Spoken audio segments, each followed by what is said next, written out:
Welcome to Shatterproof, the Auto Glass Journey for Independence podcast. This week's episode, Stronger Together, What It Takes for Independent Glass Shops to Thrive Through Association, with guest host Bradley Aydelott of Glass Monkey and James Chapman, current golden child of the AGR industry. If you haven't already liked our podcast, click on the subscribe button below and also take a moment to like this episode.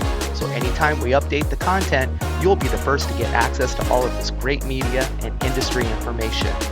With that, let's get into the show with your host, Gary Hart, and guest host, Bradley Aydelott and James Chapman.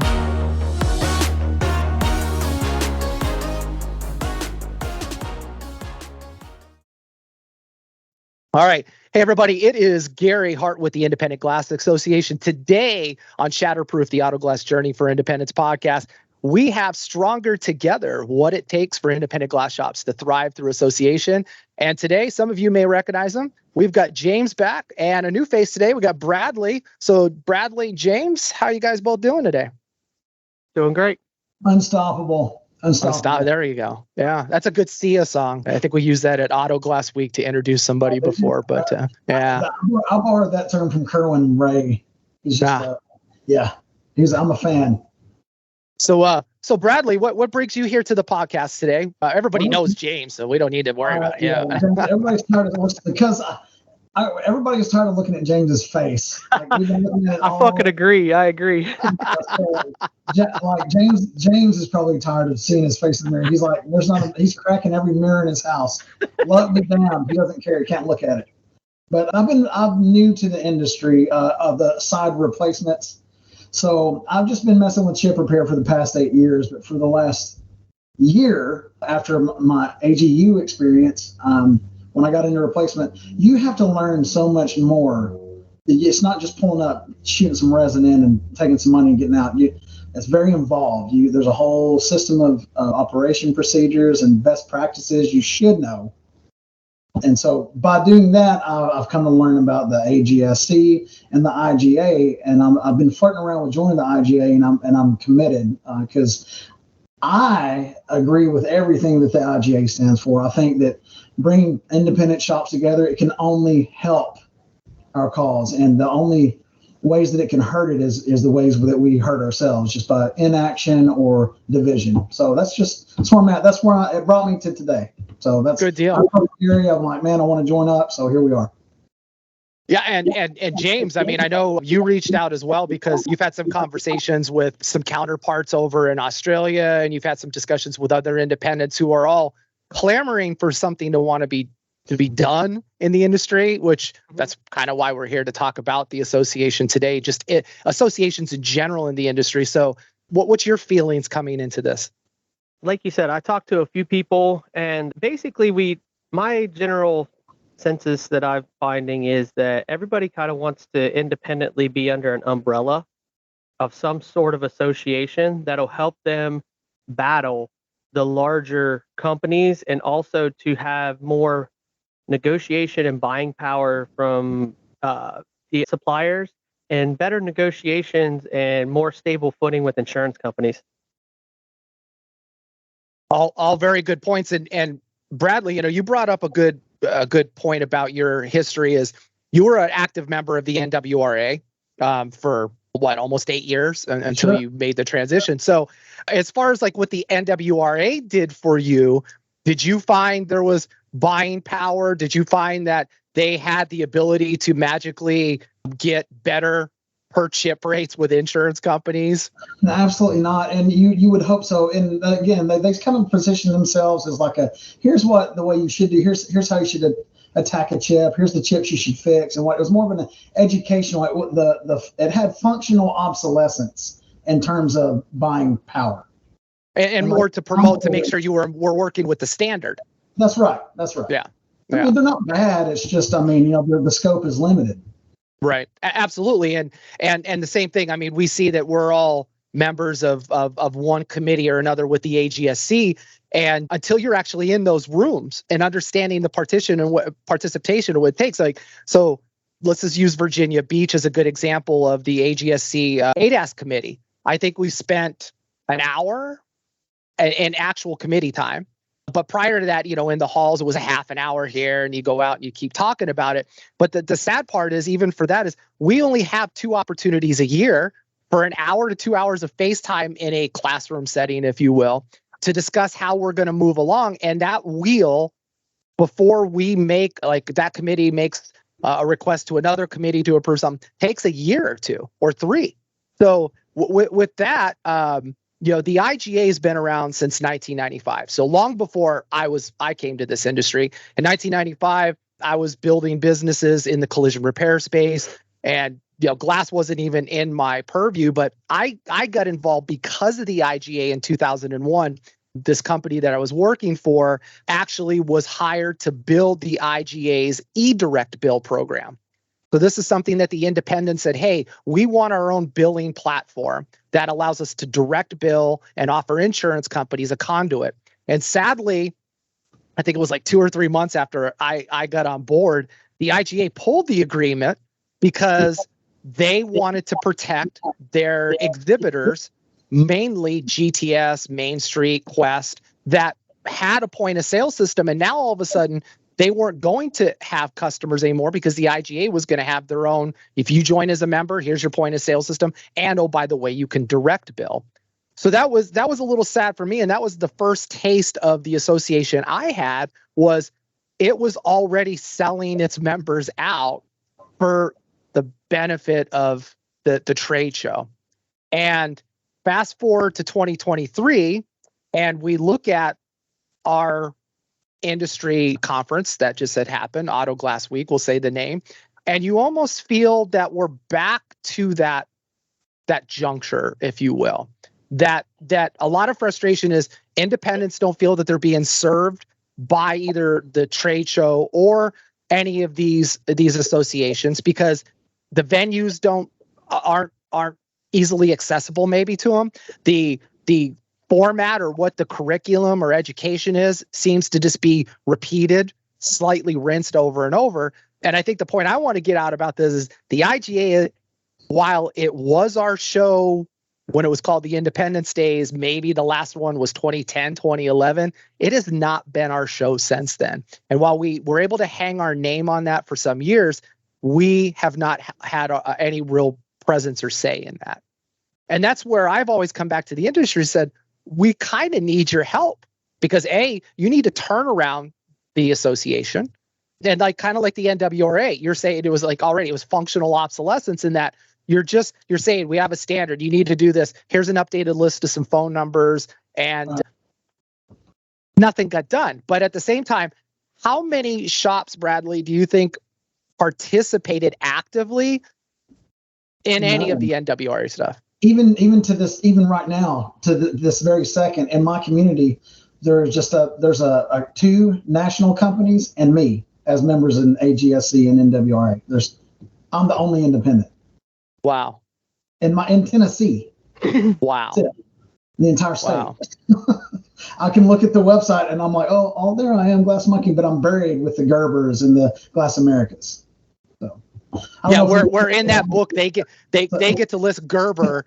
Yeah, maybe what you should do is just go incorporate in every state. Well, that's true.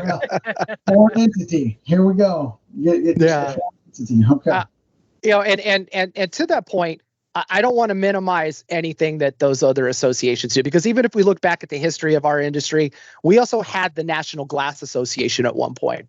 Because there were a lot of shops that had that crossover between architectural, flat, and auto. But they even found it hard to manage the independent glass shops and their wishes and needs. So really, I think the last real inclusive show with automotive glass that had any substantial meeting was, I believe, 2005 in Tucson. And this was around the time that Belron had come in and made the acquired Safelite. And Gary Lubner and his whole crew came down there. But even then, it was more, everybody was looking at, what is this going to do to change us? Because that's our competitor. And there was no other format available for us to make change, learn, do anything. And the IGA show was still completely separate with that pressure, coming on board. And ironically, at the same time, the IGA was just fresh off of having their ass handed to them when the association had decided to sue Safelite for 2 or 3 things: unfair, deceptive practices, whatever those things were. And that cost members dearly, not just in terms of, they passed the hat around, but it also really took the wind out of the sails, because independents didn't realize that it just didn't take a check. It also took that each one of them should have been part of the lawsuit with actual data to say, here's the phone records and how I was steered. Here is, how we're losing money, 80-day receivables, those things. Nobody came to the table with that. They were all willing to write checks and have somebody else do it, but they weren't willing to put the work in. And I kind of see that today. So, James, in your area, you had nodded about the NGA. So your experiences with associations, I mean, it's about the same as Bradley, right? Yeah, the NGA is what I got my first certification in, which was 2004 or 5. I believe it was 5, my first NGA certification. Not to look back, I got my little document there, that diploma or whatever. And then it stayed the NGA for, I think, was it 2009? It disbanded and became AGSC, I think, somewhere in there. And then that's when, we started getting certified by the Auto Glass Safety Council. And I don't know, it's just like the meetings, like what you were saying. We put out in the ADAS to give us Mythbusters. I didn't, Jacques did. Give us Mythbusters on ADAS. We got to write a standard.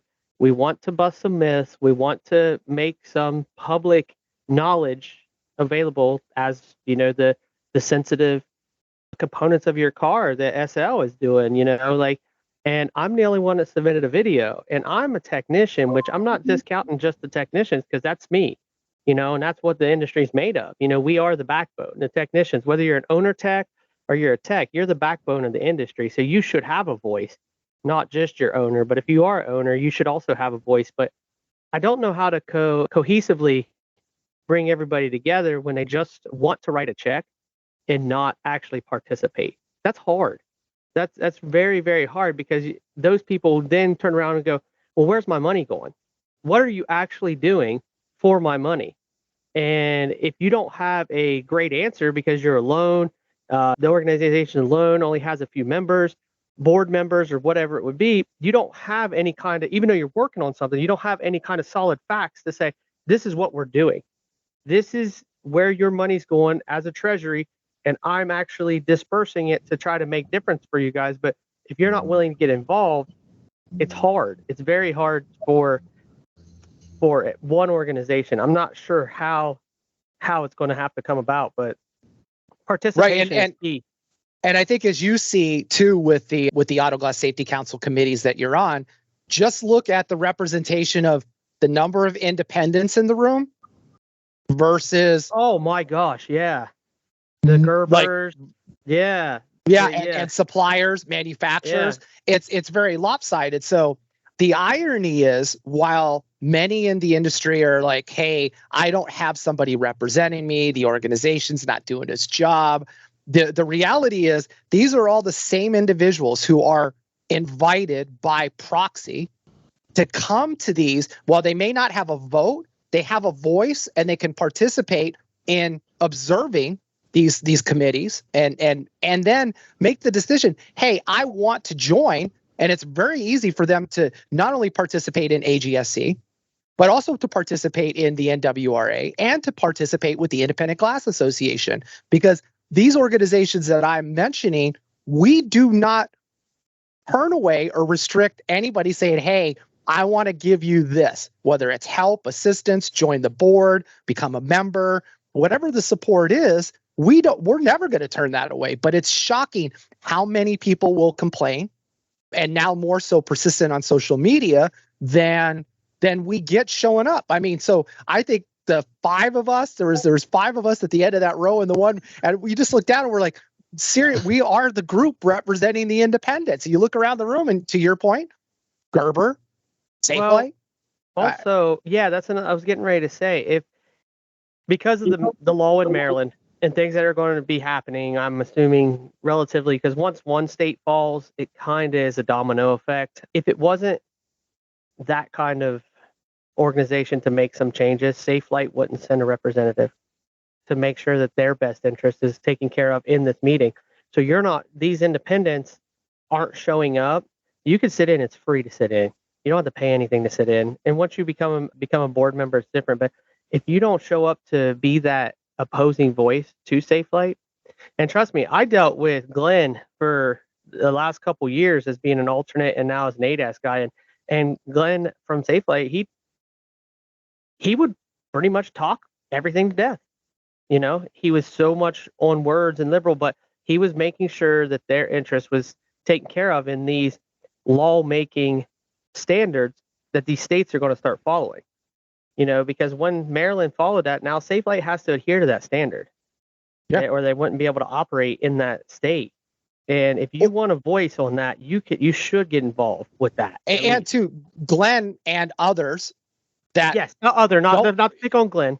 Yeah, but even Glenn's like substitute or other like links is there, but they're also in the room to listen to the bickering and see the disorganization, or they hear key things and they're able to go back and pivot and use that information. So it's the exact same thing. Still, I find it funny, and I can't wait for somebody to show me supposedly this group that's on Facebook where everybody believes I am a Safe Flight employee, just inserted in to disrupt and whatever. I love that one. I'm not going to name the person who put it out there, but they're probably going to hear this. But at the same time, they're taking information to use against independents. And, that's the thing is, well, if we had more independents in the room that were cohesive, taking a lot of that talk time up, like Glenn or others do, that changes the dynamics of the industry and how it works. And talking about expenses, and let's just talk about money real quick because we're on this. So, the IGA participates in, and obviously being an associate member of the AGSC, we're there to represent the glass shops that can't make it. And it's not cheap to go twice a year or the once required, and to also participate in online and do things. It's not a secret. We have to make our not-for-profit filings publicly available. The minimum for the association to survive a year is $75,000. And, and we've talked about the breakdown in person at meetings and whatnot, but like salary isn't even half of that. I mean, salary is so down there because the association requires more funds to have travel, to put materials out, to maintain a social media presence, both with a website, content, hosting. And we talk about what it takes to start up. If you're looking to start up or maintain an association, the minimum insurance policy for a not-for-profit association that does not do lobbying starts at about $5,000 a year. And, when you talk about, you start adding up all these expenses, it's not cheap to run an association. And it's even worse when you don't get voluntary participation. So somebody just says, hey, here's my dues, and they walk away. Those dues have a cost for the association to manage because we have discount fees with merchants and things of that nature. So, there's a whole lot of things, to our overhead, maintain locality, have an office, be able to send mail out. Those things are not, they don't come free. And, we had to get creative over the last couple of years to inject free things, offering like glass part match to the industry. If it wasn't for our industry partners like Sika and Augie Airpro jumping in and contributing and helping that out, there would be nothing. And I'll tell you this before we have another discussion point is Safe Flight and Lynx and these insurance companies, they look at our posts, they look at our web pages. They use our web pages, and when I mean we, not just the IGA, but every single shop that's out there that has a website, they take data from it and they use it against us in not just throughout the whole country, but in each jurisdiction. And I can provide case study in multiple states where insurance companies have sued glass shops, and they use website data. They use social media posts. And, that is a big concern for the IGA right now is there are shops that are out there. And I know I've shared with you guys and some others. I've taken other shops that are vocal on these groups and showed you guys, like, look at what they're advertising, $190 windshield replacement or, $125 for any door glass. And these are the things that an insurance company comes to and it goes, oh, wait, they claim to be number one in their market. They have a 4.1 social media rating, okay, or a satisfaction rating. And oh, look, well, if they're charging $190 for windshield replacement, why we should be paying $190? Because that seems a little unfair. And right. it comes up in cases. And so while that might be a bait and switch, you might say it's $190, but then when the customer comes here, you're like, oh, that's a Ford F-350. It's going to require this calibration. It's going to be $1,500. It doesn't matter because, you could say starting at, but again, we shouldn't be putting prices. And this just all comes back to participation by the shops and not everybody standing on their ego going, well, I could put whatever I want on my website. And you're like, you can, but then you also can't call yourself an independent glass shop wanting to make change. No, that's right. That's well said. Well said. I'm just wanting transparency, though. But to back up, just before we get into all that, it's with the way you put. Well, hold on. I was going to talk about something that you'd said, but I'll have to circle back to it. But I'm just looking for the transparency in the numbers. So, Safelite obviously is acting in a couple of different capacities. I was talking to a buddy of mine, Glenn Fell. He's amazing. And he made a good point that, if my customer wants to file a claim, they shouldn't have to call my competitor to get the claim going. It's just so it's if we can even get that practice sidelined somehow. I don't want to be the guy who's going to the Speedway and buying $20 of Cokes a day to keep me on the road and then saying, well, I don't have enough money left to give the IGA. I think that the more we chip in together, I think the more we could pool the data, the more we could help each other out. And that's why I think I'm just sold on the concept. But I really wish I could think of what I was going to bring up a second ago. It'll come back to me. No worries. Yeah, and we were talking about costs and then some things. And, we'll figure it out. But as far as transparency is concerned, and this has been as transparent as the association could be for the industry. So my predecessor, let's go 2 predecessors back when Key Communications actually was running the IGA. The IGA board at the time said, hey, we want a program for steering. So they came up with a comic book. They got Ralph Nader involved. That was very expensive. That wasn't cheap. So we had the superhero and all of that stuff. And it was meant to be like a comic book that IGA members could have in their shop that they could put on their website. And again, educating customers about, to your point, why should my customers or the insured have to call my competitor to set up a claim? And it started to break apart for several reasons. Is one, customers simply don't care at the end of the day who's taking care of their glass or who they're reporting it to. As far as they're concerned, I have an insurance card. I call that number. They're indemnifying me to get a new windshield. That's what my policy says.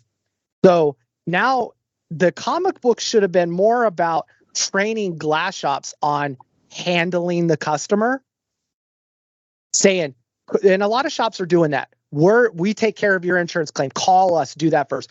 A lot are doing a good job. Many are doing a poor job. And then it comes down to the training that when you get them, you do the 3-way call and you make that, there are very distinct things that you should say and do to manage the call, the first notice of loss. But more importantly is A, record it, and B, if there's any contact after the fact that your customer reports or you lose the job and your customer says, oh yeah, XYZ called me up and said that, you need to A, get an affidavit from the customer if you can, saying, hey, I appreciate that you went there, but hey, I'm a small business. Would you just mind signing attesting that you were contacted after the fact and this other company came out? And if you frame it the right way, I'm the poor small business, those people will help you out. And then you report it to the IGA, because we have this wonderful reporting mechanism since 2012 that you go online and you say, here's the details of it, and you hit submit. And guess what? The shops that have done that over time, Safelite, when we get them, we analyze them, we highlight the facts. If we need any more information, we come back to you as the shop. We say, we need some more, and then we go right to the source. And we typically have always started at the top. We like to open dialogue. So, first it was, for the longest time, it was Tom Feeney. Tom was never a fan of mine, but we had to have a business relationship. Today it's Renee, and then Renee hands me down to her underlings and those people that are there. But the one thing that I know Jeffrey Wacker likes to always say is, when people pop up and say Safelite is purposely doing this, to an extent, a lot of what we perceive Safelite doing on purpose is just pure. They're too big. They have too many broken areas. They don't know what the right hand and the left hand are doing at any given time. And it comes back down to, if the shops want change, me sitting here right now as the three of us are talking, I can't just go, you know what? When I'm done, I'm going to give Renee at Safelite a call and go, Renee, steering is happening today. And she's going to go, Gary, great. So give me those claim numbers. Who are they? And let me look into it. I'm going to go, no, Renee, you don't understand. Steering is happening. And she's just going to go, great. When you have the information, give my team a call back and we'll look into it. And so magically, everybody that wants changes, it's not me. It's true. I have an office. I sit in an office most of the day. I guess I should apologize that I'm not out there 7 days a week hustling glass replacements and doing that. I have a slightly different background, and I think that's good for all businesses, because some glass shops have owners that haven't touched a piece of glass a day in their life. They bought the glass shop from somebody else. It's like, there's people that own gyms that don't even work out, but they're a gym owner. But somebody's got to run the ship. So with that being said, how many windshields do you think Tom put in? Tom Feeney, how many windshields do you think he put in? Probably the gratuitous 2 or 3 over the lifetime of his career. And that may be like, and it was pretty much already set up. Yeah. They already had it shot. They were done. All he had to do was just hold some suction cups. And maybe not even then. He probably was using their setting device. One set. Yeah. Done. Yeah. But again, it's you talk about that transparency, is that there are programs. We and I'm the first one up front. I'm not making bank at all. I barely survive off of, if there's any money for myself. I just happen to be very fortunate in my other business endeavors that I've had and still have, that I have an income and I have a living. This is more of an altruistic way for me to give back as the executive director. But at the end of the day, everybody in the industry is my boss. So if you have something constructive to bring, say it. But at the same time, as board members, the board is what controls what goes in and out. So if glass shops want to be angry at the end of the day, start being angry with the board or start being angry with yourselves, because the association's yours, not mine. I just keep the shell together. Now, if somebody wants to come along and take this shell off my hands and has deep pockets and could do a better job, I'd be happy to talk to you, because it's this thing. I don't want to say it gave me this heart condition, but man, you guys are killing me. I'm more than happy to do this at the end of the day. You both know that. I'm very sincere. When you get to know me, you know who I am.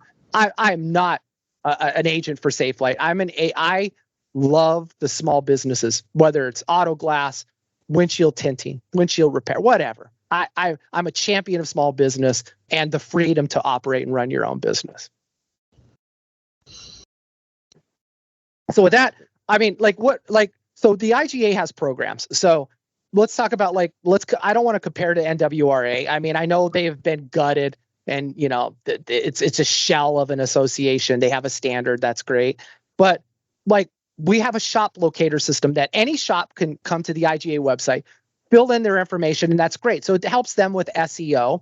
But also at the same time, it's giving us, whether you're a member or not, it's giving you a platform. Now, if you're a member, we push you up in that. We allow your logo. We allow a lot of other things. So that's one of the benefits. We also offer business, health, auto, and life insurance plans. A lot of shops probably, right? It's like crazy. We need that.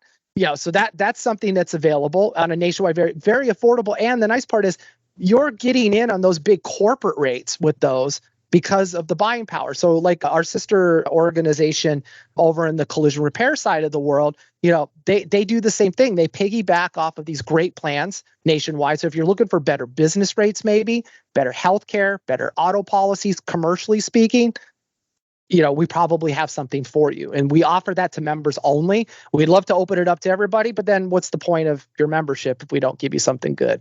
That's I didn't even know about the insurance. That's pretty cool. Yeah. So is that something that you guys like self-insure, or is it with a national provider? Or? No, so you get to. So it's just like if you were to sit down with your like local healthcare planner, somebody who's an agent in your town. It's exactly those same nationwide plans. Oh, so like the commercial ones tend to be, there's only like a dozen or so. But then when it comes down to your state for like the healthcare, the life insurance, it's going to be those typically companies that are registered in your state to provide those services. So it's not some weird, XYZ insurance and you go to make your claim and they're like, you haven't made your $80,000 deductible yet. And you're like, I didn't know that. Yeah. So they're all nationally recognized insurance companies. The other thing we have too is we have a member library. The content, we keep like different disclaimers for, services performed, work order disclaimers, ADAS disclaimers, things that get you started for you to work with a local attorney in your state to understand the law and how it applies. But they're things that are starting points for the shops. Sample scripting, how to answer the phones, or how to talk to, to a CSR at an insurance company or a TPA. Because I guarantee a lot of shops, they just want to get through the call. They don't control the call. So we do our best to, in writing, do that. One of the things we've wanted to do over the years, don't have quite the amount of funds to do it, is to have videos professionally put together for shops to watch. Because video, you just don't take out your cell phone and record it. It actually takes some money. So we want to get like the scripting and the marketing stuff put up on video. We also have best practices and that stuff. I already mentioned the Don't Get Steered program. IGA members get priority follow-up and investigation on it. But again, that's something we've opened up free. Anybody can go and report steering. So every single one of these shops that any of us see complaining or wanting something different, you've had this resource available to you. And we advertise it. I at least throw the video up, I think, 3 or 4 times a week in any of these forums or groups. So, it's just one of those things. Then I know, James, you mentioned it. Discounts. Yep. Like national buying power. Yep. I know. Listen. You've got to get down to the basic explanation of things for this cat. My brain, it works at a different wavelength than most people's, but I'm going to tell you, like, I didn't understand until you explained it to me how you can't set prices if you got an organization like across the nation and you can't get discounts and like, so go ahead and explain that up, Gary, because like I know that conversation I had with you, I felt pretty more like a moron. Well, no, I mean, so if you think about it, during the AGSC and a lot of the Auto Glass Week conferences, they have that antitrust, anti-competitive. They have this whole thing that you have to read the slide on everything. And for a lot of us that have been in the industry for so long, and we know, we're like, yeah, skip it and go through it. But it has a lot of teeth to it. So as an association, the IGA can't say, okay, all independents, tomorrow morning when you wake up, make sure your labor rate is X for replacement. And then your repairs are going to be Y for the first one, Z for the second. And then we all agree that we will mark up the NAGS rate for the glass by X. All right, 3, 2, 1, everybody go. So the first thing that's going to happen is we have now set the industry pricing, and we colluded to do that. So we created a criminal enterprise to say we are setting prices. Even though it is in the best interest of all the shops to say, hey, we are worth X per hour for our labor. And now the insurance companies are going to go, oh, no. That violates this act, that act. So federally, I'd probably get a subpoena, a cease and desist. I'd have probably 2-3 dozen lawsuits easily on the federal level. And then go ahead and let's pile in the fact that SafeLight would have a field day with this, because they do like to litigate. They have a successful track record in doing so. They also have losses, but all of a sudden, as best of the intentions they are, we just violated so many acts, including collusion, because we all decided that's what we were going to do. So, yeah, but like, I know what you're saying, and not to mean to cut you off there, but like, I know for me, when they talk to the TPA and they say they want to go with Richardson Glass, this isn't price fixing, but when they say they want to go with Richardson Glass, they say, okay, that's okay, but we want you to understand that we offer a nationwide warranty, and we can't, as a TPA, we can't warranty their work. And my statement to that is, motherfucker, I warranty my work. And it would be nice to have a network of people that, let's say, Gary, you're in my neck of the woods, and I do your windshield. And by the time you get home to Arizona, you now have something that might not be exactly cool. You're taking a shower in the car. You brought your soap along. You got your shower caddy.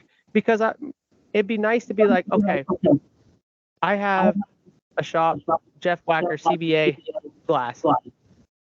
He'll take care of it for you. So they go there and take care of it, and then I compensate Wacker without actually having a personal connection to Wacker that I have. Now, don't get me wrong. If I had something and someone from Arizona was like, hey, man, stopped here, and then I had something, I would 100% get a hold of Jeff to try to figure out. And he would, for free, guide my customer to somewhere to get it fixed. Now, if they charged us later, that's different. But that's the kind of thing that would be nice to have, is like that network of, I got buddies. Yeah. So there's been in the history of the IGA, 2 or 3 times national warranty programs have come up. And between like 2007 to 2010, there was a national warranty company where each job GA member could pay this national warranty company a small amount of money that would indemnify the warranty going forward. So if the customer, to your point, moved from Ohio to Arizona and had a warranty need, that policy that the shop paid for on that, per instance, would kick in, and a glass shop then that agreed. But see, here's the flip side to it. It's a glass shop in Arizona that was agreeing to the rates that the national warranty company would pay. So yeah. So how do you? Yeah. So the bottom line is there's no doubt that if truly the warranty issue was because the glass shop did a faulty repair replacement, that glass shop owner should be paying. Let's just use Jeff and CBA. That glass shop owner should pay Jeff to replace the glass. This should never get back up to the level of the insured calling their insurance company or SafeLight if it's insurance. And if it's certainly cash, they should just be able to reach out. Again, they're going to call you because you're giving them the documentation. And this is where I can't say enough about using technology. Is it's one thing to hand a customer a signed work order and say, here's a piece of paper with our warranty on it. You also need to have it electronically go to them after the fact at a place where once they get that email, they can always come back to their claim. So can you imagine only buying something from Amazon once and then going, geez, I can't go back to Amazon to figure out what I bought, and I have to go through and find this. It's kind of exactly the same thing. It's leaning in on either your point of sale provider or somebody. So back to the warranty thing is absolutely that the IGA and all of its independent members, if they would go and put themselves on this list, the preferred shop locator list, if every independent would just start going to the IGA website and filling it out, independents then could go zip code shop and go, that's an independent glass shop. Oh, and they're a member. Let me contact them and I'll negotiate with them to take care of the job. And then they could tell the customer, yeah, we we have an agreement in place. Here's the glass shop that's going to call you. They will take care of your work. Nobody is going to say otherwise to that. But again, it takes the cooperation of all of us working together to do that. So without the list, without people putting this stuff together, it's kind of pointless and worthless. You know, that we have loaded in and I don't even know. I know when you rejoin or join the IGA, we'll make sure that you're in there and we'll relook up your address and stuff. But it's shocking how many people have provided information and it was either wrong to begin with or they never came back and updated it. And, you know, we only have so much capacity for outreach for non-members, members all day long. We have mailing lists, we send mail, stuff like that. But again, you know, you bring up good points. That's one, but I want to come back to buying. Yeah. Because what is your expectation of like a buying group? For what? Okay, so for me, an expectation. Sorry, Brad, if I cut you off there, buddy. No, go ahead. For me, the buying power would be okay because they're so cohesive and they're one company. Not really. They're Belron, they're Safelite, they're Speedy Glass, they're whoever. They get a larger discount because they buy more windshields than everybody else does at these wholesalers. Okay, if we had a collective of glass shops that made us the size, if not bigger, than Safelite, we can also share that buying power of getting windshields at a bigger discounted rate, which will help our bottom lines, which will also, you know, not just glass, but like urethane manufacturers and, you know, paper towel companies, you know, sundries, things like that. Like we have this collective of United Auto Glass shops, and we all buy under this umbrella that gives us the bigger discounts. So you'd have to buy from a certain point, and then they buy for you. I guess how it would work. I'm not exactly sure, but that's what I would be talking about when it comes to buying power. Yeah. So, or national marketing as far as advertising and commercials. Go ahead. Right. So 2 points. And would that be the same for you, Bradley? Is that kind of like it would? I do understand that, like, we're talking about physical merchandise that it has an entire supply chain attached to it, and that brings a ton of cost into the picture. But you go ahead and answer James's question for sure. I've got a different question. Okay. So yeah. I'm gonna pretend right now to either be Kathy or Mike Migrant or somebody else who is a stakeholder at PGW or Pilkington, and I'm gonna go, James. Mm-hmm. I appreciate that you currently buy from me. And I also currently appreciate that Bradley and Jeff and Chris, and you see where I'm going with this, that we already have you guys buying glass from us. And, oh, by the way, I'm not sure, James, what tier of pricing your glass shop is on. Maybe tier 31, maybe tier 18. I'm not sure. But if you'd like, be happy to sit down and say, hey, if you buy X number of glass from us, we'll make sure that it's crated in the morning for your technician pickup, or we'll make sure that it's delivered, and we'll move you from 31 to 29. And then you get to 29 because, and this is something I get all the time. Shops will say, hey, the delivery person left behind the wrong delivery sheet, and this is for my competitor down the road for this 1224. And that competitor I know only does like 10 jobs a week, and he's paying $28 less on this glass than I do. And I buy this glass 5 times a week. And this is how broken the industry is on the supply chain level, because the rates at which salespeople and managers of warehouse come and go, it's over time that it is swelled to be this gigantic, enormous thing that they all almost have to hit the reset button on. And we've seen it year over year, like when price matching. For the longest time, you know, one just said, hey, print this out, email it over, we'll price match it. Now it's become more complicated. No, we're not matching prices. That's a too hard of a part. I mean, I think COVID and the supply chain, you know, fix that. So is there the possibility to have a national buying group? Yes. Will it be any cheaper and more efficient? Maybe, but not worth the overall discount that you could expect to make money off of. Yeah. Yeah. Yeah. Yeah. Well, yeah, that's kind of but it's allowed to be that way just because of how disorganized we have been, from what I understand as a new face, since the industry's inception. Basically, this has been like the one industry where that has been like Vietnam since the beginning. There have been no rules. It's been a Royal Rumble in the streets. Cats and dogs living together. Yeah, mass hysteria. I put in this windshield this morning that was just stuff like Thanksgiving, turkey. It was really bad. And there was rust all above on the top of the pinch wells towards the roof. And it's just because it had so much sag, the water sat down there and pooled above the urethane, and it just sat there and ate and left no crumbs. And so it took me about an extra 30 to 45 minutes to deal with all that rust. We have people out there doing work like that, and it impacts the integritous technician like myself. Okay. I have standards.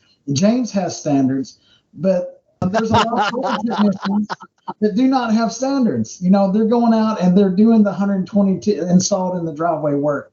They're doing it for $50 over cost at migrant because they're doing them in 15, 20 minutes so they can get another one. And they're out here doubling our volume that we would do from pulling the cowl and the windshield wipers. And what I've seen is this industry, it's like Wheel of Fortune. The solution's a Wheel of Fortune puzzle, and it's looking right at us. And we've got a million shops, and we're all contestants. And Gary, you can be Vanna White, okay? You can be Vanna. We'll give you a nice dress. Or yeah. So and we've got all these people guessing these letters, and nobody's coming up with the right thing. But in my opinion, what we haven't tried is actually banding together. You know what I'm saying? Like, we haven't tried being that T where there needs to be a T, or an S where there needs to be. All of us are part of the solution somewhere. And absolutely, that's my philosophy. Is I'm here because I don't want to be the guy that stood back and said, well, I could have made this industry better for my kids, for my grandkids, but I was too chicken shit to do it. I don't want to be. So let me ask you this. So this job this morning, was it an insurance job? It was not. It was a cash job. Okay. So just the same, because I will tell any shop, you have to treat cash and insurance identical to one another. You can't deviate on cost and how you talk and the services you perform. If you're going to put down floor mats and cover the steering wheel and do all this stuff, you got to do that for all jobs. Whether you believe one way or the other, you're getting reimbursed for it. But certainly, and this is where I get strung up and rotten fruit and shame bell, is when you come across a vehicle and it's an insurance job and there is secondary or tertiary damage that prevents you from completing the installation per the safety guidelines and the standard. You have the right to document that and perform the extra services, because the insurance company has to pay for that. They cannot deny it. It's part of the claim. It is up to them to decide where and when, if that was existing damage. But I can already hear the people going, I've done that and I don't get approved and everything. And I'm like, well, because you didn't follow up on it enough. And if you did follow up enough, pretty weird. I'm looking at Don't Get Steered right now, and I don't see shit from you. I don't see one document where you said, hey, here's the invoice, here's the pictures I had, I got denied. Because the first thing I do, I wouldn't even go to the TPA. I'm going to go right to the director of claims of that insurance company and say, I have a shop that did this. You have the responsibility to indemnify the insured for this loss. So somebody's got to pay for it, and it's under your policy. So if the consumer has a deductible, great, they paid in their part. Now it's up to the insurance company to pay for the rest. And that's what I'm getting to in these things is the people will say, I don't have time, and they're not going to pay it and whatnot. Well, if you're a one-man show and you're overwhelmed, time to get that second person to help you out, and you got to report it. Yeah, but I get it. I hear what you're saying. I'm a one-person shop, but I'm pretty efficient. Like, I can handle my stuff. I got key account management as my background. I can multitask really well. I can do technical work. But it's the same as if they would have short paid an invoice to me, $100, $200. I would not let them sleep until I got the rest of that. And so the extra claims, the extra rust treatment, the tempered glass cleanup, submit that and don't stop asking them about it. Be a pain, a thorn in their side, No, absolutely. But again, back to I feel like the one thing that we honestly have not tried, and Gary, you've been doing this, 11 years in your role? 11, 12 years now? Yeah, 12 years now. Yeah. Have you ever seen just a mass outpouring of support for a common goal, like you're attempting to get going with this IGA reboot?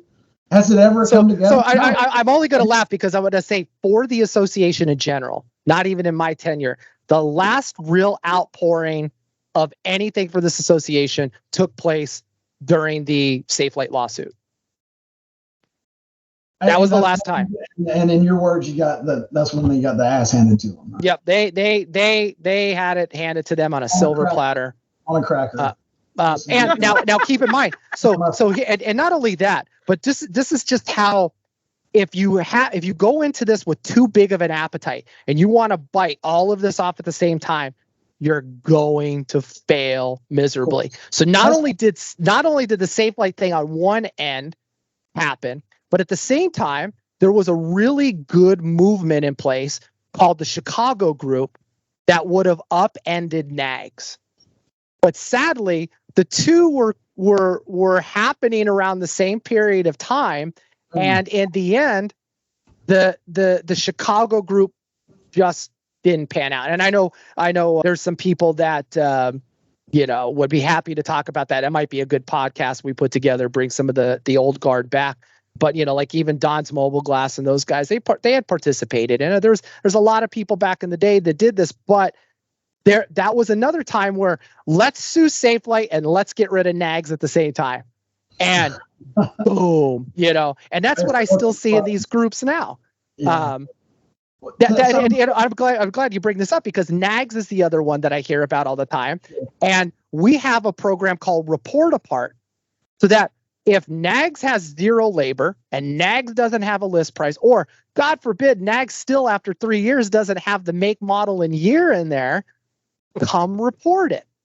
And, and that's where we came in with Glass Part Match, and we kind of fill in the role that we're only dealing with aftermarket pricing, hours, and labor that we know of.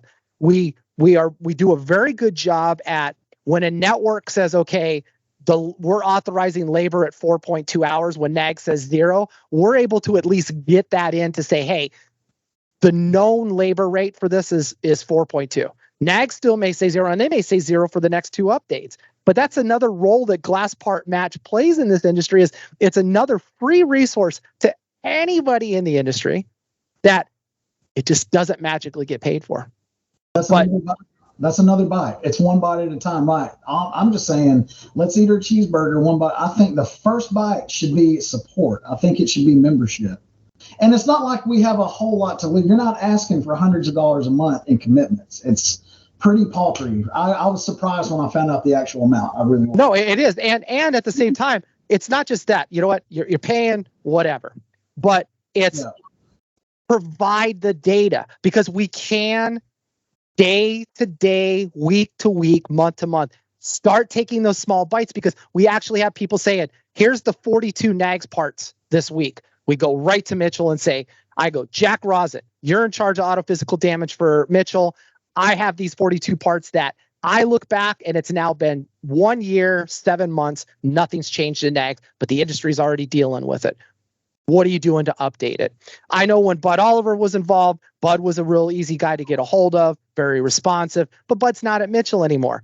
And, those are the types of things that we need the data, whether it's for NAGS, whether it's for an insurance company, whether it's for Lynx or SafeLight or whatever, in order to make this. So we need that work commitment. And I get it. At the end of the day, you guys are tired, especially, if you're an owner operator, the last thing you want to do is go and fill some forms out. But that's how the industry changes. Because I can't read your mind, Bradley, and go, oh, Bradley has 5 NAGS part numbers this week. Whoops. No, they're not too big. Here's the sad truth. They're not too busy here. They're not, because I'm an owner operator. I still get my stuff done at night, and I guarantee all these other guys would if there was a check in it for them or some. It's just a delayed gratification. It's a delayed effect. They don't want to hold on. They'd rather complain and hold on to their little curmudgeon apple pie and just eat it one bite at a time, and rather than provide solutions or be part of a positive change. And I know that I sound naive because I'm young and I'm new to the business, but I will never stop because I am passionate about improvement. And I think we can always continuously improve. And I'm shocked that it has been going on this long and still we're in the same phase. You're not the only one, and I'm in it every day, still going, why am I still here? You know? Shame. Yeah. Oh, and I think it was you, James, that asked why can't we go to the insurance companies directly? Towards it was a part of your buying program, but also why can't we come together and go to Geico and say, hey, we're an association, we could just do this direct.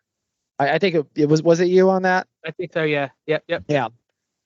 So the short answer is, I'll just use the other companies that are out there.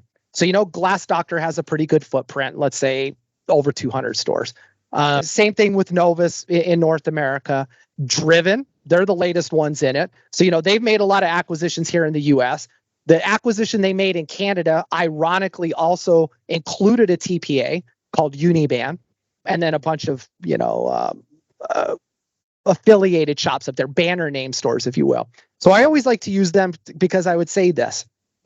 Here are 3, 4, Gerber Glass, the other one, 3 or 4 big companies with a decent footprint, nowhere near the size of independent glass shops. So for the sake of argument for this, there's roughly 7,800 and change of what we could call Class A independent glass shops, ones that have accreditation, insurance, business license, pay taxes, do those things. So if you were to look at these and go, well, wait, why doesn't Novus have any agreements with insurance companies directly? Why doesn't Glass Doctor? Glass Doctor has their side over in architectural glass where claims are filed for broken windows in houses, shower doors, things of that nature. So where is this cause and effect? Why, if those shops can't do it, and keep in mind, they have branded, their vehicles all look the same. So a Novus vehicle here in Phoenix, it's going to be branded the same way in Iowa. Same thing with a Glass Doctor van. I'll go out on a limb and say probably while Driven has different names, AGN and whatnot, they probably all look the same. I'll say that. And Glass America, we already know, we've seen their vans. They've won awards for, and some of these groups, they have good stuff. But that's kind of the whole thing, is that they're also not able to do it. So why can't we? And it boils down to all those things I just said. Constant look and feel, uniforms, background checks, things of that nature, where SafeLight, when they go to renew an agreement, or SGC Network goes to renew agreement, they go and they indemnify to the insurance company. SafeLight will do X amount of work for you. So there's your network of look, feel. We're in all 50 states. We have this kind of reach. And then in areas where we don't, we're only going to work with shops in network that have signed an agreement and they say they have insurance, they have training, they have provided us that information. Because then you are artificially becoming part of SafeLight by signing that network agreement. That's right. And then for the rest of them, they can't deny you because the law says the insured has the right to go anywhere. So it really starts with, if we're going to go after insurance companies for a direct bill relationship, it's going to have to take data and show the insurance company there's a cheaper, better, faster way to do things, provide them with more real-time information, and most of all, make sure that the policyholders are safe and that the repair, replacement, or the services are guaranteed and done to industry standard. And so that's now the association making this agreement, just as SafeLight would. And now the association has to go out and make sure all of its members or non-members are somehow presenting themselves a certain way. Sure. And that's so now we want to talk about cost. To your point, Bradley, you were shocked at how low the dues are. Can you imagine what it costs to do this? Yeah, so that's something. I mean, because like the AGSC does actively audit the members. They want to make sure that we're recording our expiration dates of our primers and our glues, and they want to make sure that we're keeping our paperwork. That's an active audit, and you can lose your status. I mean, the IGA would have to do something similar. Well, I think we would just lean on the fact to say, because we don't want to change anything with the AGSC. We fully support with the AGSC. So basically, we're saying to a shop, you got to go over there, and if we don't get, if you're still not on the list for being audited or whatnot, you're out. How about if the shops lose their AGSC accreditation, the IGA would just be mad at them too? How about, well, that's cheaper. Let's do it that way. Yeah, right. It's a better thing. I just go. They think you suck, and now so do we.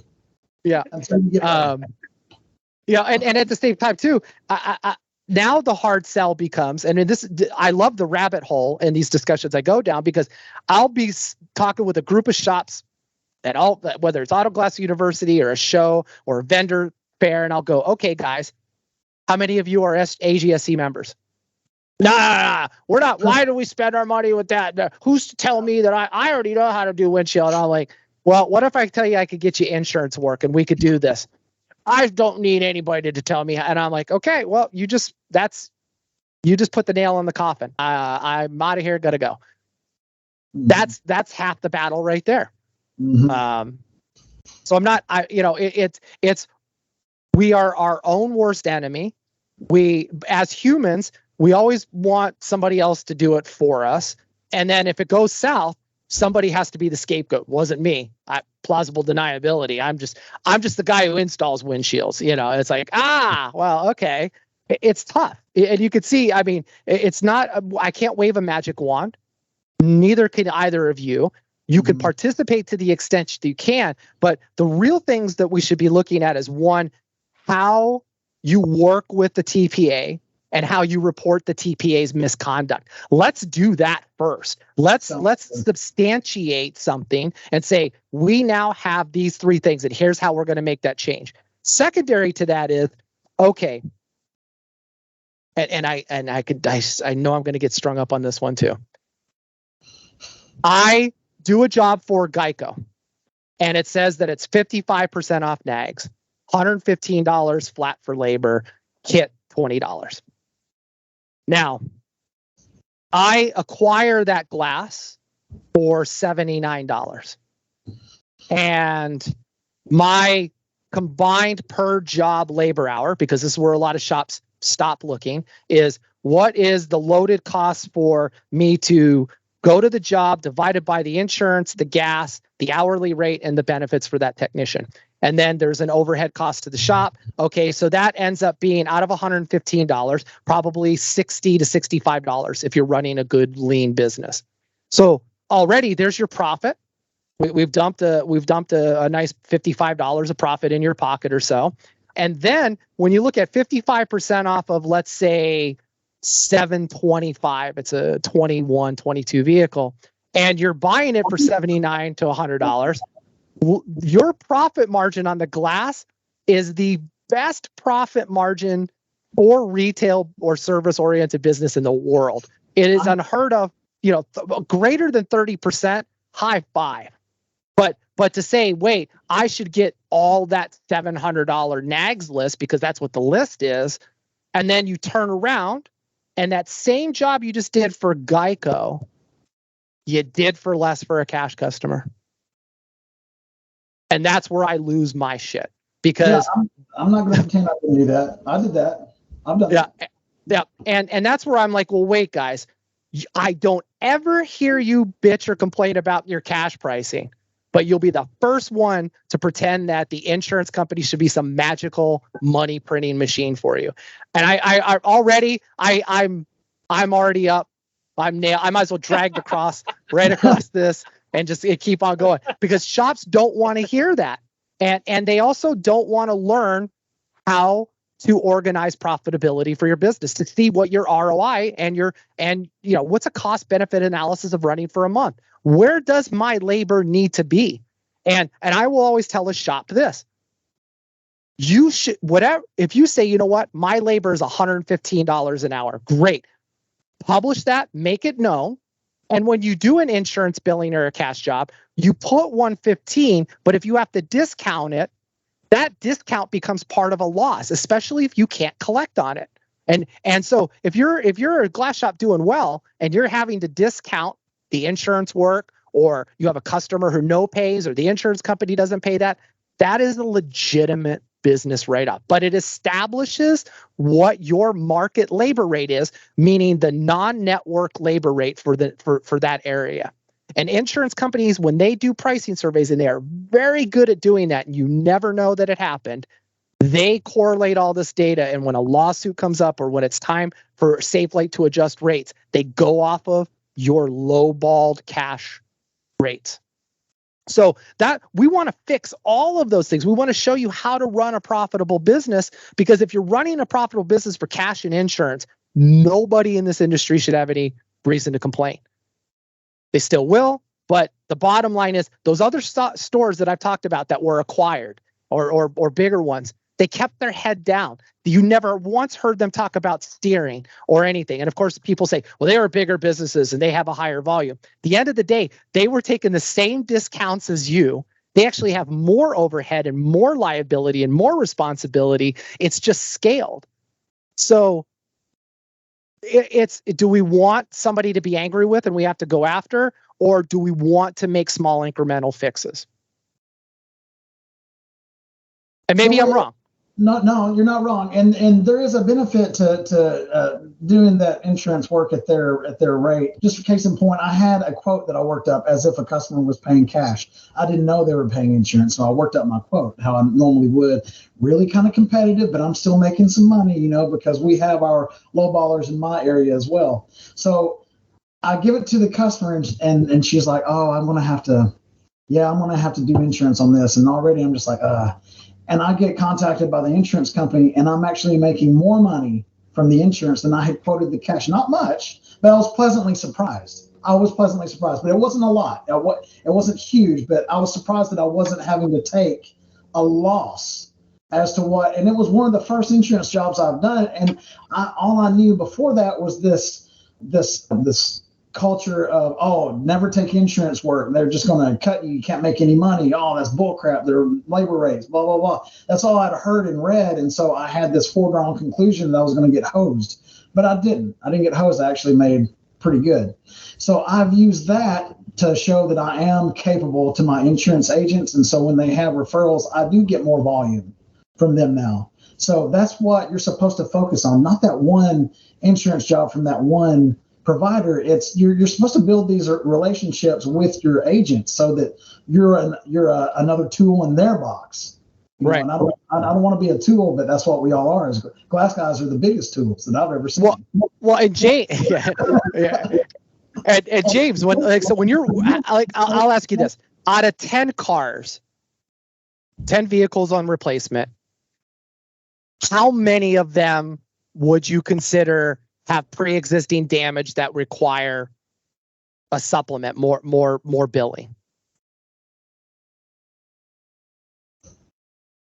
4. My answer is 4. Okay. So because we live in the Rust Belt. Yeah. We have so 40%. Yeah.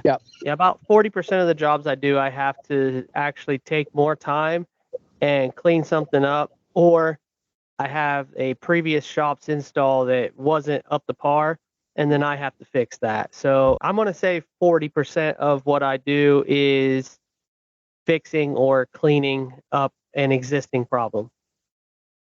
And in your area, Bradley, what would that be? 10 to 20%, but it's always when I least expect it, and that's what makes me mad. When I don't have time to deal with it. Yeah. Friday at 4. Yeah. Timing is more important than actually the number. The timing is always terrible. Yeah. Oh yeah, we had this shop that we did all the semis for, and it never failed. On a Friday at 3:00, they would have 2 of them. It was called "Fuck You Freightliner Friday." God, because they did too, man. They'd screw you because you're just ready to go for the weekend. You're ready to, ready to get your, get down, and then next thing you know, it's like, oh yeah, we got 2 Columbia cab Freightliners we need you to do, and Columbia cab Freightliners, man, they're just terrible, bro. Because if you take any kind of integrity in your work, you always have cleanup because they have steel parts with aluminum bodies, and it's just not fun because you have to take your time. Now you could be in and out of there 12, 13 minutes if you were not caring about that stuff, but I wouldn't be able to sleep at night, man. I just couldn't do it.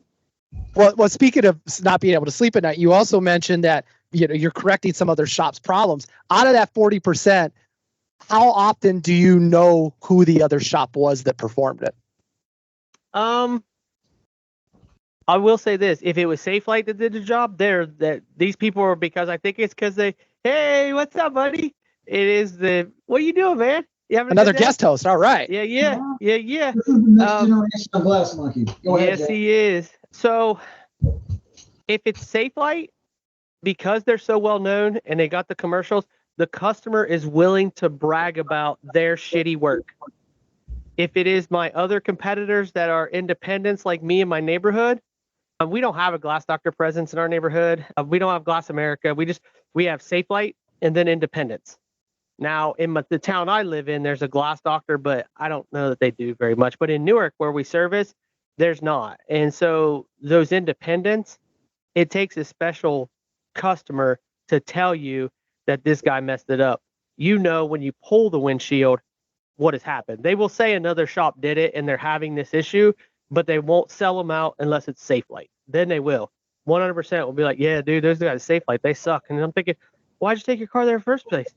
I'm right here. I'm right down the road, So, yeah. I love showing them the SGC stamp on the bug. Dude, your shoulders just fall. You're just like, you're going up to the car and you see where, because they haven't made glass since what, 2010 was the last SGC glass. Mm-hmm. So, but you walk up and you see it, and you're just like, oh man, this is gonna be a bad one. What's up, Nick? Yeah. Well, and the only reason why I'm asking is one of the things that had come up previously too is if being able to report that, because some shops don't know that they, think about it. If you have 3 or 4 techs, and you're a responsible manager, shit's still gonna go sideways. You have a tech with a bad day, needed to get through his work.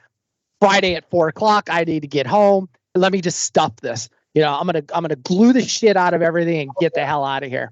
And that way, there's not going to be any leaks. There's just going to be so much urethane everywhere that I don't care.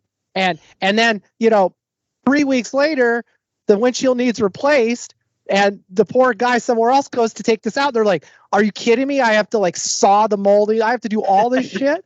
And maybe that other shop doesn't know. And that's I get shit for maybe being a little harsh on certain posts and whatnot, but the harshness is saying take some pride in your work and education and do this and don't slack off. And what I find ironic is we're all willing to beat the shit out of Safelite when there's an install go sideways, but then it's like you don't see XYZ independent post did this. This guy, it's just all swept out. We love to just make fun of Safelite, but the thing is, I bet you for every Safelite post, there's 1 or 2 independent posts that are going to go along with that. Yeah. So it's great. For sure. Yeah. No, our independents around here, I do know 3 of the guys personally. I've worked with them at one time or another, and 2 of them don't care. The one guy does, and you could tell his work because he signs it. But the other 2 guys, they don't care at all. They are there for a paycheck. They don't care. But I will never, even if it's Safelite, I won't slam them to the customer. I might say something to my coworkers or my dude Bradley. I might call me dude, this motherfucker. But I won't slam them to the customer because they already hate hearing that there's a 50-50 chance you're getting that glass out. They hate that because it's oh man, it's going to cost me even more. But I won't slam them. I just won't. It does me no good to slam them. I do not like cleaning up their work though. I will say of the revolving door and the independents you're talking about, even the guys I know that don't care, there is more work wrong that comes out of that giant conglomerate than the independents around me because I'm so close to corporate, So for me, they're and it's such a giant machine that those guys getting kicked out to hold Safelite accountable for what their technician does is actually kind of a shitty slam on Safelite. I mean, we've all is. Not Bradley, but we've all spent our time there, so we all know how that giant machine oils itself. And if you have all that turnover and you've done your due diligence to train that person, and then you send them out and they're putting out that kind of work because they have the pressure to put the numbers up. I'm not taking any responsibility away from Safelite in that matter, but you're holding the corporation accountable for an individual, and it's kind of unfair.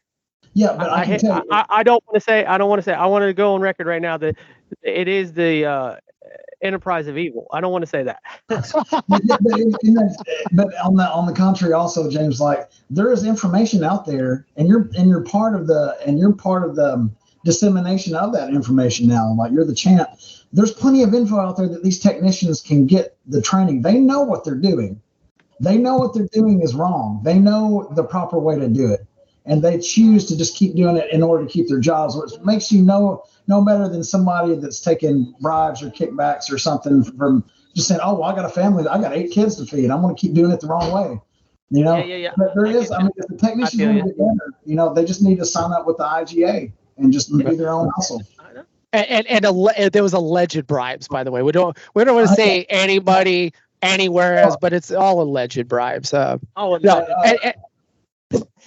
the other thing too that comes across these lines too is like Ohio, Tennessee all have different state laws. They have different requirements for how you approach law, how you hire lobbyists and whatnot. And I get this all the time too, is like, well, why can't the IGA just hire somebody in Washington, D.C. or in my state and come fix this law? Or, and it's like, okay, well, other associations on the state level, we all know Minnesota's story and we could beat that one to death. All hail Minnesota. It's kind of like James now. They just show up and they're like, yeah, I'm James Chapman. Look at me. But, I'll use Florida. I'll use North Carolina. I'll even use Arizona. They all had like their own local state chapters, whether it's FIGA or whatever, Arizona Auto Glass Association, AAGA or whatever it is and whatnot. And you pay all these funds in and, like Florida, the starting price for somebody who's going to manage things there in the past was about $65,000. And then you still need the grease the wheel fund, which means now you're going to go to Tallahassee and you're going to say, hey, James, launch on us. And here's $25,000 to your campaign. Auto glass guys are in your jurisdiction. If you vote for this bill, they're your constituents. They have families. You're going to have this issue. And James goes, I appreciate the launch. Thank you for this. You have my vote. So when you look at what it takes to put this together, I could tell you this, not every glass shop in Florida did any of that. It was a handful that had to dig deep because all the other ones said, don't worry, Bradley's glass shop and Gary's glass shop already paid in. I don't need to do anything. We got this. And lo and behold, look where it made no difference. Here we are this year. The new law went into effect and all that money spent just delayed the inevitable. Same thing, North Carolina, Arizona. You paid in fighting. Shops all wanted to have the association do something for them more than their competitor. And especially, in some states where you can market and do like gift cards and stuff like that. And then you had all these other shops say, no, we want laws that stop that. So now you have these groups fighting. And what good was the state chapter? So my point is it's very expensive, more than $20 a month for a membership, to get a lawyer on a federal level, to get a lobbyist on a federal level, to start enacting change. And that's like some of the still biggest problems the AGSC has is while they could go and promote the use of the standard in certain states,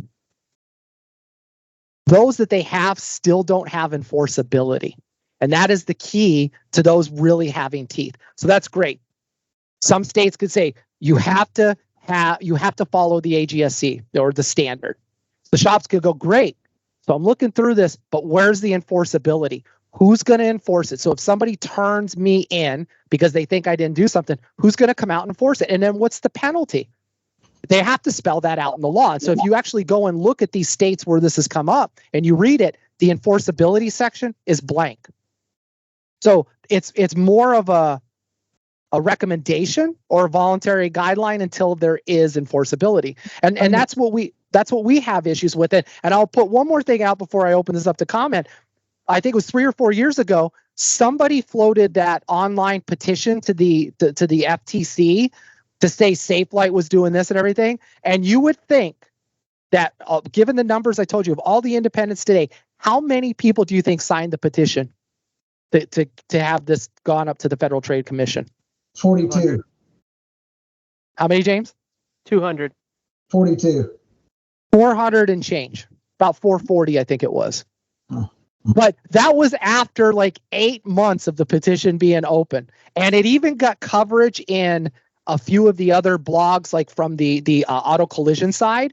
And I believe the AGRR had picked it up. So even with all of that attention, the independents couldn't even go over to that sign the petition website, fill in who they were, and hit submit. I'll leave that there as far as that goes, because then we could wrap this up and talk about where does the association go from here, or the industry. Comments? You're the champ. I'll yield to the gentleman from Ohio. I don't really have any comment, man. Like there's so much there. So you're saying that, Gary, that this law in the states that have said you got to go by the AGSC standard, you got to go by the AGRA standard. Yet there's no like road to prosecution. Like if they don't, it can't even end up in a court system. The best we can hope for is a nice civil suit. So for instance, like we get in a car wreck, the windshield pops out, necks get broken. Civil suit. Unless they can prove criminal negligence. And this is where the law becomes a slippery slope. There's a very famous case with Safelite and others that happened with this vehicle. I believe it was a 4Runner. It was sold third party in Las Vegas. The guy was driving it across Wyoming, speeding excessively. I believe he hit black ice, rolled the vehicle 20 times or something. Windshield popped out. They sued everybody. Everybody got sued. The body shop, the dealership that sold it, the dealership before them, Safelite was included in it. You don't hear very many times of these big cases, and all the insurance companies involved tended to settle and they go away. But in the case, and I've brought this up on forums and stuff before, I think it's very admirable and commendable that the AGSC has managed to breach a couple states and get it there to say, hey, there's this requirement, but the state also has to take it to the next level, and you have to have enforceability. So if I want to say, okay, criminal speeding in Tennessee now is 135 miles an hour, and it's punishable first offense by $12,000 fine. Second offense, $15,000 fine, 6 months suspension. You have to spell out what the consequence is, because then when you go to court, it's not just like, well, you didn't follow the standard, but okay, we don't know how to punish you. We don't know what so if you go and read the statutes of these states where this stuff is at, you have to look at the enforceability aspect of it. Should it be criminal in the first place? Because we and James talked about this, and I don't think we're not gunning for regulation and the government involvement. Like, we don't want the camel to get its nose under the tent, so to speak, and invite the government in and say, yes, regulate our industry. Because like not once have I known of an industry that has been government regulated by force or invitation or otherwise that was glad the government came in. So I don't think regulation, like criminal regulation, is exactly what's needed. I don't know what it is, but it should look different. If it should appear to be at least like a union or an ethical standard, but with teeth, like you said, Gary. Like, I'm not sure union is the correct word either, but well, and you could apply this to like different industries. So like contractors who do remodeling and building houses and stuff. So like in some states, the barrier of entry for you to be a contractor is you have a contractor's license and a bond. And then like, let's say you're an interior designer. Some states have a law where they say you could be an interior designer, but you have to have a contractor's license, because if you're doing field measurements or anything where your company participates in the structural remodeling of something, you have to have the equivalent of this. So there are state laws that have that, but for auto glass professionals, the law is going to have to be, like we see some up in Connecticut, Rhode Island, where, you have to do this and there's certain things, but it's not precluding anybody from doing it. They're real easy barriers to overcome. But, the as far as criminal enforceability goes, I know in Arizona, I see TV reports about contractors who walk off with all this money and stuff like that, and they're rarely prosecuted. And the contractor's office has an insurance fund and they pay it off. Sometimes you have to be a real habitual piece of shit to rip people off before the state goes after you. Yeah. And because criminally it's not worth their time. It's too small. Now, civilly, James might come along and go, I'm suing the hell out of Gary because, man, he never put the pool in and he took my $12,000. But then I come back and go, you can't sue me because the state gave you the money back. You're square. How did I hurt you? You were made whole. So there's always these things. So, I digress and I'm moving off to the side. But, again, the stuff has to have enforceability. Otherwise, at best, it's just a voluntary standard. Yeah. Still, it might be written into law, but it has to have enforceability. James told me, he said, even the guy that cuts my hair has got to have a license. Yeah. The barbers have to have a license, or they get fined or worse for impersonation of a barber. I guess, I don't know what in person you're going down to the big house. Okay. How it happens in Ohio is a hairstylist is not licensed and they're practicing. Okay. First offense is a somewhat of a verbal kind of punishment warning. Like, you need to get licensed and you have X amount of time to do so. And let's say you don't, and you're still, okay, now your second offense. Okay. And now you're not licensed. And then their third, okay, so your second offense may carry a fine. But the third offense, if you get 3 times, you are not eligible to get licensed. Ever. If you decide to go straight or anything, you're not eligible to become a licensed practitioner of cosmetology. You're just not. That's the way the state has governed, because it's a state certified board for licensing for that. So that's my understanding of how that works, because I wanted to know it. So I dove into it just a little bit to be like, okay, they have to have it. Why can't we? So there's not a huge criminal punishment, obviously, but they're working with chemicals that can cause cancer, cause damage. So they want that person to be licensed for health reasons of the customer that they're working on. So they're just eventually taking their ability to work at a shop, not just do it out of their house, expert man cuts, that kind of thing. So, yeah. I mean, that's my understanding. But all of that amounts to a slap on the wrist, if anything. And they still manage to practice. It also doesn't preclude them from going and then getting a license. So that's not like you could have 3 strikes and then they're like, you either get the license or you're going to jail. And then you're like, fine, I'll just go get the license. But also too, how many people do you think they have out there going through the entire state of Ohio looking for unlicensed hairstylists or barbers? 2 guys in a division. Yeah, you're never going to catch up with it. And the few they'll just do to make an example, you're that 1 out of X that was unfortunately going to get called up on the shit day lottery. So yeah, I mean, and so that's the thing. I mean, I know this, that in order for any association, whether it's the IGA or whatnot, you have to get involved from a shop level. You as the member, because we can't wave a magic wand from a management standpoint. And I think what's come out of this podcast today is there are no overnight or quick fixes. So all these people saying, oh, you've done this for 12 years and we don't see anything. Actually, a lot has been done, and just maybe not the things you wanted done. And we've been putting the pieces in place, the mechanism to report, the mechanism for part issues, the mechanism for these. A lot of time and money has been spent. And if you really look at it, these are things that should help your business thrive and be better. And then, we're set up and equipped already since 1995. We have the structure, the management. We just need the participation. And not just like, hey, I'm in it for the next 2 months. It needs to be long-term.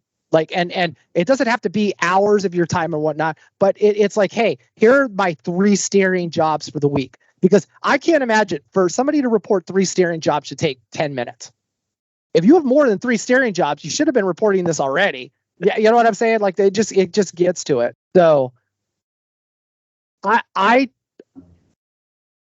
as transparent could be. I always offer people, come visit my office. I know a lot of people do. When I travel, like, when we first met, Bradley was at Auto Glass University. I'm passionate about getting out there ground level as you're learning, as you're being educated, and also say, hey, you've got a voice in this. You've got somebody here by your side. And now all these shows, and if I'm in a state or a town, I'm gonna make an effort, if I have time, to come see as many people as I can.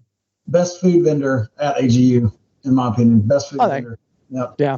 Yeah, healthy. We put your head back in the game. I'll tell you, I always look forward to the lunch and learns. Yeah, with Gary. Like Gary's buying lunch, I'm gonna be there. What day is Gary buying lunch? I'll be there. Yeah, what day is he coming up? Yeah. Which, speaking of that, next week you are at AGU in North Carolina, and I just learned that the next class for the AGU is in February at Zuzu Shop again in North Carolina. So that's another way just to spend some money on yourself and invest in your own well-being, is to go to AGU. No matter how many years you've been in the business, you're going to learn something new, and you're going to better yourself and give yourself some accreditation. And not only learn something new, you're also going to be teaching some of the other guys some of your tips and tricks that you learned that Zuzu or Bob or whoever the other instructions aren't, there's enough instructors to students, but it's always one of those like, hey, James, check this out. If you just do this and that, look at that. I saved you 10 minutes. Yeah. Or somebody walks up to you and go, James, psst, you're wearing your shirt backwards. You're like, shh. Well, I appreciate you having me on, Gary. It's been awesome. Yeah. Good deal. Excellent. Everybody still hears me, right? Yeah. Yeah. Because I lost my batteries on my headset. But anyways, So I want to thank Bradley, James for joining this podcast. One of the things that, if I believe correctly, both of you are on the board of the IGA. Yeah. Yep. That's correct. That is correct. That is correct. I'm not representing Richardson Glass there. I'm representing myself. Yep. Not a company as in Richardson Glass, but I am paying the dues out of my own pocket as myself, as a technician. So yes, I'm on the AGA board. Yeah. Yeah. So we've got good representation now in the Southeast. We got it in the Northeast. We've got it in the midsection out of Texas. We're still looking for somebody in the Pacific Northwest. So if you're listening to this podcast and you want in on it, we want good representation across all time zones and different jurisdictions. So direct message me. We're going to be getting all the board information up on the website. We also have a new website coming, revamped social media stuff, all new stuff for 2024. So that's all coming out over here, hopefully before Christmas. Guys, thank you again. Any other closing words? Love each other. Yeah. Be unstoppable.